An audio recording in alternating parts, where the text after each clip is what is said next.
Sup team, welcome to the video. Just woke up, it's like 11 o'clock. I slept a lot because Friday night I really didn't sleep very much at all, which may be why yesterday's video ended so abruptly. I'm not quite sure how I'm gonna do that. Yeah, it's gonna be a really good day. I'm pumped. We did about 2 hours of emailing. We're going to a coffee shop, 2 more hours of work, then we're hitting legs.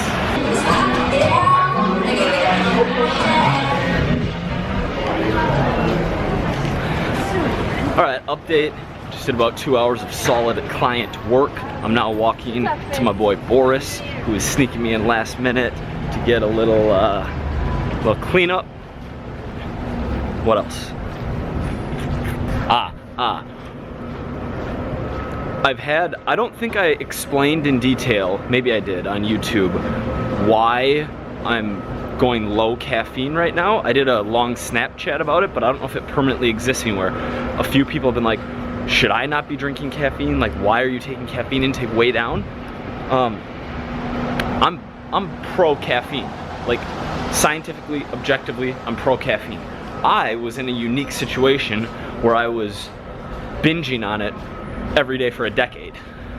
And so going being polarizing in the other direction had an interesting effect, whether that was mentally or physically for me too. But no, I'm completely okay with moderate caffeine intake, particularly pre-workout or like pre-whatever activity you really want to dominate. Yeah, so the like relapse is, yeah, let's go. The like relapse was not a relapse means going back to any drug, and caffeine's a drug, so technically it was, but I'm not concerned with that. I'm not like, caffeine isn't even at 0 for me. It's at 40 to 120 milligrams a day. Far less than 500 milligrams a day.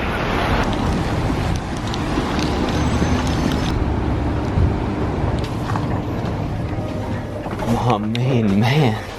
Holy, get in there yourself. I love it. How are you? Good to see you. What do you guys think? Can we get a like on the video for Boris, who just crushes it? 3rd Avenue Barber, baby. Just had dinner. I'm about to train, and something I do when I'm eating close to training, especially something like that, I actually request, so I do fewer ingredients, and I request a bit less rice, just because there's only a half hour between my meal and training session. I feel better just trying to stick closer to that 30 protein, 30 carb.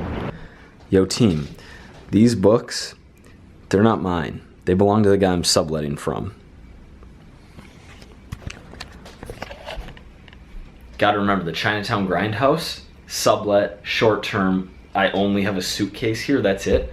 I really don't have many possessions at all, which is something people have asked about. Minimalism, because I somewhat embody that lifestyle, even though I don't talk about it. I will make a video on it in the future, but my books are in storage at my buddy Chris's up in Harlem. Once I'm in a little bit of a more permanent spot, a longer term situation that isn't a sublet, I will have my books. Showed up to gym, gave my little key card.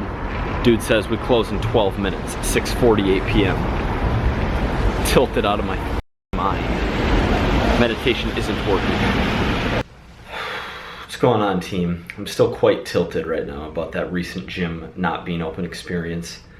I'm gonna convert that tilt into crushing all of my personal inbox, but yeah, I'm annoyed. I shouldn't be this annoyed. Maybe I should. Maybe some of you can relate, but I'm very annoyed, and yeah, I just hate it. I don't miss workouts, and I have the luxury of setting my own schedule, so I normally train at like 10:30 a.m., but you know what? This is a good opportunity to turn this into a lesson. This is something that happens commonly. How am I going to adjust my training schedule now that I missed this workout? And the answer? Everything's getting pushed back a day. That's it. I'm not gonna do a double workout tomorrow. One missed workout is a little different. Let me give you a more extreme example, because I see a lot of people doing this, what I would consider suboptimally.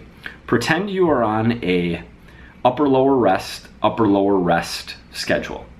Okay, so like a 3-day cycle. Pretend you miss 3 days, so you miss 2 workouts, and say to yourself, to get back on track, I'm just gonna do double upper and then double lower and then take my rest day, and I'll be right back on track.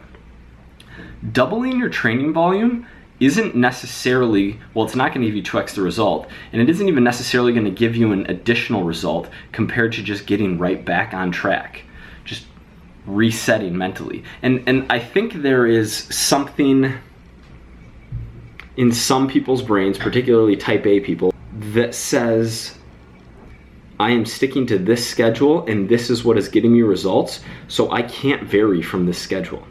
If I miss 4 workouts, on the 5th day, I'm gonna spend 5 hours in the gym to make sure I get everything in to get caught up. There's no caught up in life, right? We're dealing with 5, 10, 20 years of progress ahead of us. There's no like getting caught up. It's just get back on and do it going forward. Getting in that hole can be mentally taxing, and like I said before, it's not always gonna provide the benefit you think it's adding, redoing that training volume. Just got an interesting email from a guy who wants to go from where he is, 230 pounds at 5'10", down to 160. Wants to feel good, doesn't need to be ripped or overly muscular, and wants to know if it's even possible to do that, working 40 hours a week. Like, it's interesting, I've seen it before, but it's a belief problem. And so I filmed a video for him that I'm gonna include right now. It's a 3-minute clip. I think there's value in there. Here it is. Maurice, what's up, brother? I'm filming this video because I think it could be more impactful than just writing an email back, but I just read your whole note here. The answer to your question is, of course it's possible. Like, you know that.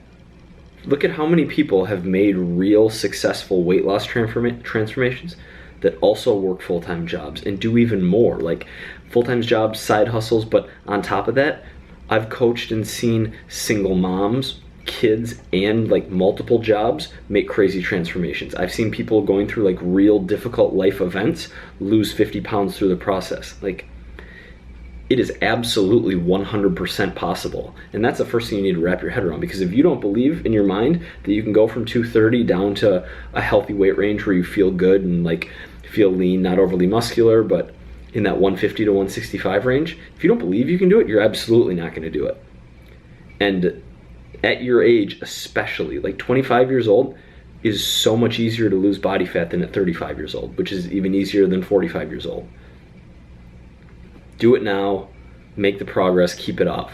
Know that for the next year, you mentioned wanting to continue with social events. Amazing, we all want to continue social events, and like a lot of people might want to tell you that you can continue to have 20 drinks a week and go out 3 nights a week and still make this progress. In the short run, you're gonna have to make some sacrifices if you want to see progress. Yes, you can still have drinks, yes, you can still eat foods that aren't clean, but man, like 35% motivated, look long game, look long run, look 1 year out of the next 50 years. If this next year, this becomes your thing, this is what you dedicate yourself towards, and you get past those first 25, 30, 35 days, which are really, really hard, and then you get the momentum, and then you don't hate working out as much, and then diet becomes more of a habit, you're in a routine, 1.5, 2 pounds a week, boom, boom. 6, 7, 8 months down the road, you're gonna be in an amazing place. Like, just do it, just make the decision, flip a switch, start Monday, and you know the basics. If you follow my YouTube, you know the basics. Calories matter, do some activity, keep protein high enough, eat some fruits and vegetables, let's go. Forgive yourself quick, you screw up, you binge and have pizza, get back on it the next day. It's just like each day just doing those basic things that chips away at it, and over time, you're gonna be insane progress. In 2 weeks, you like make realistic expectations. If you get discouraged because you don't go from where you are now to having a 6-pack in 2 weeks, like, let's think this through. When we think through the fact that other people have done it so you can do it, let's also think through the fact that this is an 8 to 10 month project. Like, really hacking off the majority of this body fat is a real, like, it can't physically happen in 2 weeks or in 28 days. Become comfortable with that. Know like what you're dedicating to this to get the outcome that you want. Make it happen. Let's go. Tomorrow. All right, team, I'm gonna wrap up the vlog here. Thank you very much for watching. Please hit the like button. I will see you tomorrow.